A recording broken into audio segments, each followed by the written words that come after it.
பாமக எந்த அணியோடு சேர்க்கிறதோ அந்த அணி மிகப்பெரிய வெற்றியை பெறும். மேலும் இதுவரை இல்லாத அளவிற்கு பெரிய வெற்றியை பெறும் என பாமக நிறுவனர் ராமதாஸ் தெரிவித்துள்ளார்.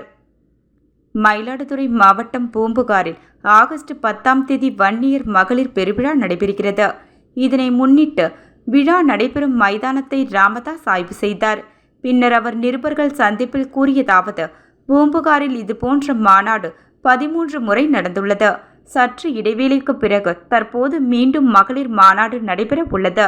பெண்மையை போற்றும் வரலாற்று சிறப்புமிக்க மாநாடு நடத்த திட்டமிடப்பட்டுள்ளது. கோவில் நிலம் அதிகமாக இருந்தால் கல்விக்காக பயன்படுத்துவதில் தவறில்லை. பாமக எந்த அணியோடு சேர்க்கிறதோ அந்த அணி மிகப்பெரிய வெற்றியை பெறும். மேலும் இதுவரை இல்லாத அளவிற்கு பெரிய வெற்றியை பெறும். பாமகவில் தொண்டர்களுக்குள் குழப்பம் இல்லை. பாமகவில் தற்பொழுது குழப்பம் ஏதுமில்லை.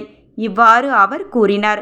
அன்புமணி மாநாட்டில் கலந்து கொள்வாரா என்ற கேள்விக்கு போக போகத்தான் தெரியும் என பாடல் மூலம் ராமதாஸ் பதிலளித்தார். திமுகவுடன் கூட்டணியா என்ற கேள்விக்கு 10 காக்கா பறந்தது, அதில் 5 காக்கா வெள்ளை காக்கா, அதுதான் சொல்லியிருக்கும் என நினைக்கின்றேன் என ராமதாஸ் திருத்தபடி தெரிவித்தார்.